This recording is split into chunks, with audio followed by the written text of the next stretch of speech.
Hello guys, we're back. Ngayon magluluto tayo ng Bicol Express with ampalaya. Yan. Ito yung karne, sili, bawang at sibuyas, ampalaya, gata, at ang balaw or bagoong. Hindi matatawag na Bicol Express kung wala nito. Okay, let's start cooking. Yes. Inuuna ko ang sibuyas bago ang bawang. Kasi mas madaling manluto o masunog ang bawang. Kailangan sibuyas muna. Sunod natin ang bawang.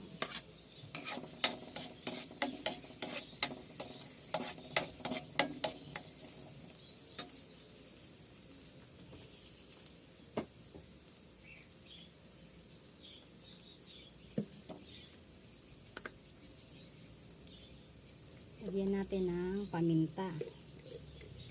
Para yung lasa ng paminta nanunuot na.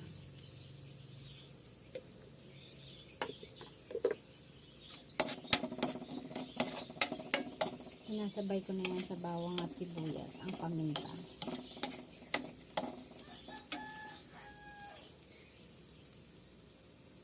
Next, natin ilagay ang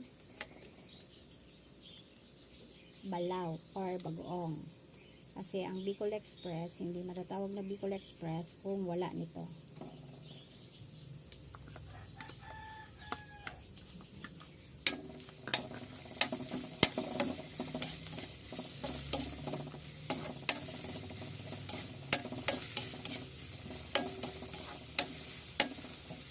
By the way guys, kailangan hugasan nyo to kasi sobrang alat nito. Kaya make sure na hinuhugasan bago ilagay. Kasi may mga buo-buo pa yan na asin. Kaya kailangan hugasan.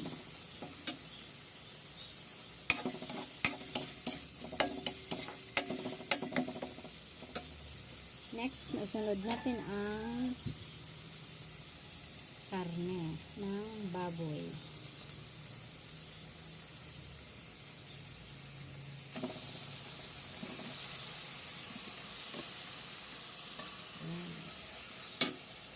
Purong-purong laman.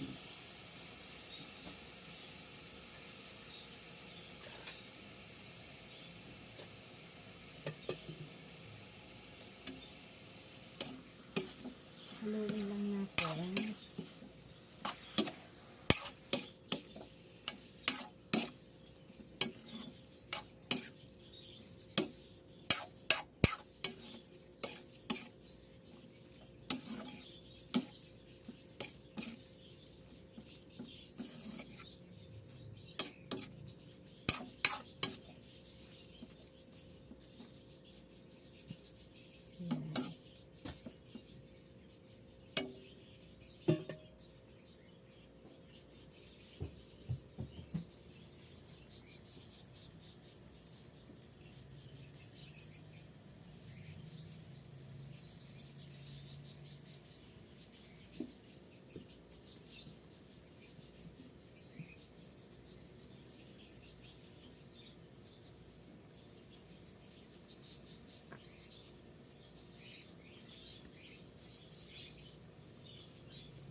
Sunod na natin ilagay ang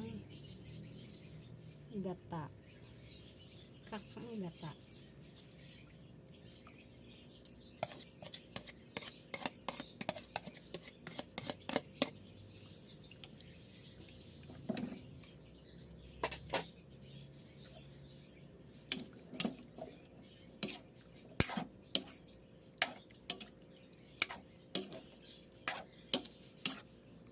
Haluin ng haluin at huwag hahayaang mamuo-muo ang gata.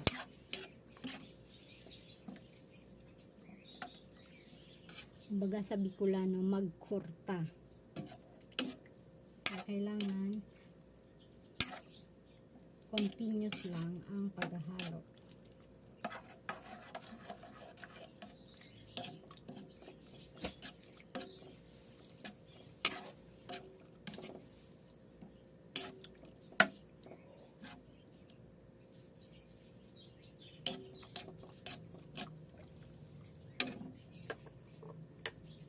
Lagyan natin ng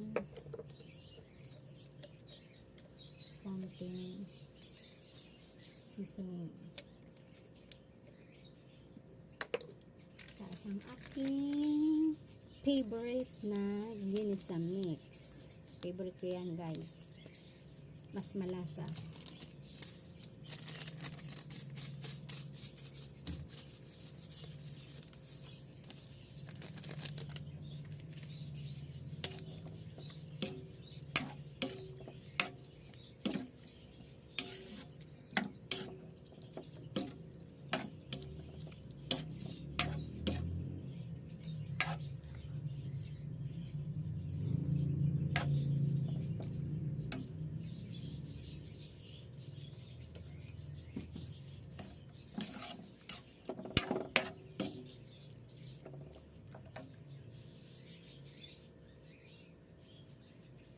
Hintayin natin kumulo.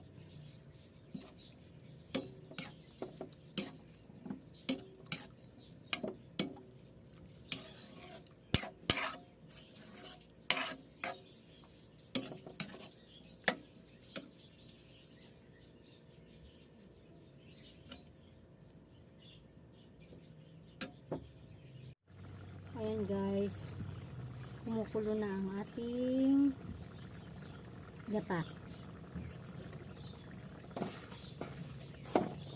Haluin lang ng haluin.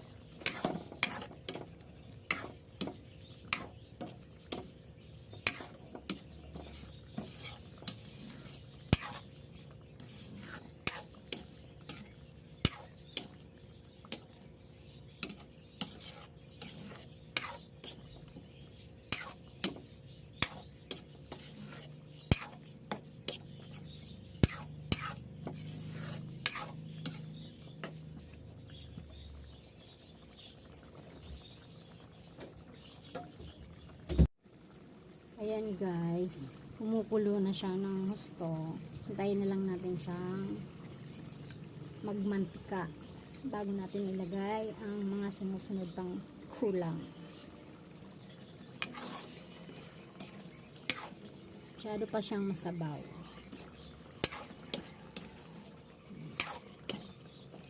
Kumunti yung baboy. Yung parang pala baboy.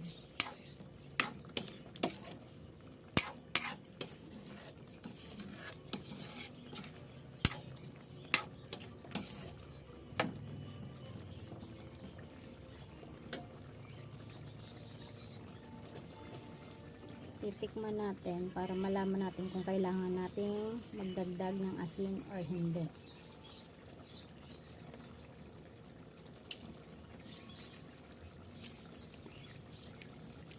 My God, perfect. Hindi na natin kailangan magdagdag ng asin.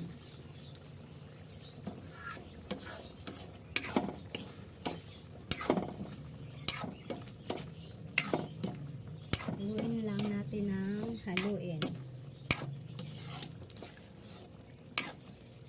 Hintayin na lang natin siyang magmantika.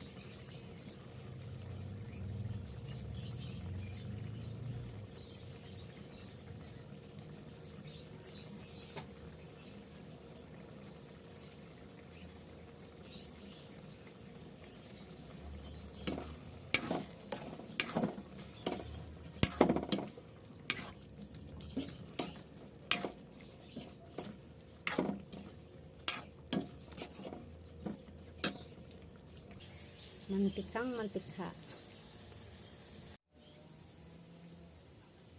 Ilalagay natin ang ampalaya.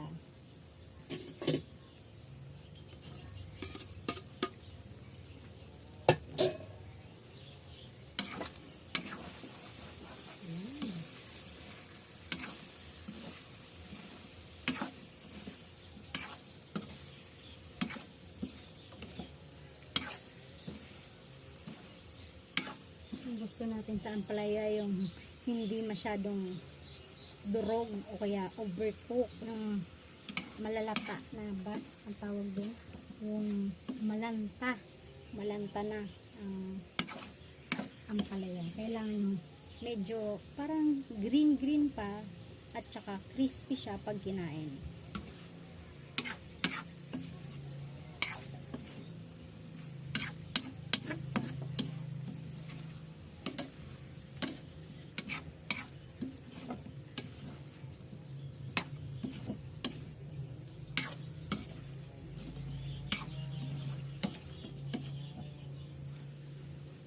Kaya mas maganda kung half cook. Mas masarap. Sunod na natin ang ating sile.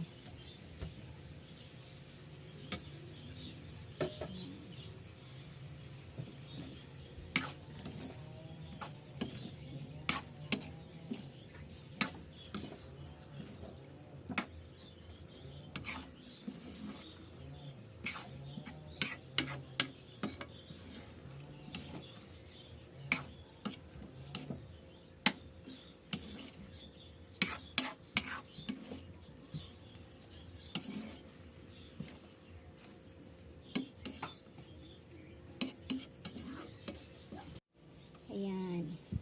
Off na natin ang ating stove. Luto na ang ating Bicol Express. Guys, ayan. Sarap. Mas maganda kung half cook lang ang ampalaya. Mas masarap kainin. Titikman natin.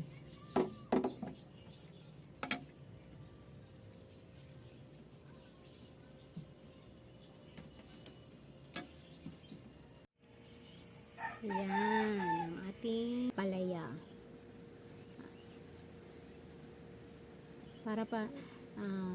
Don't forget to like, share, and subscribe.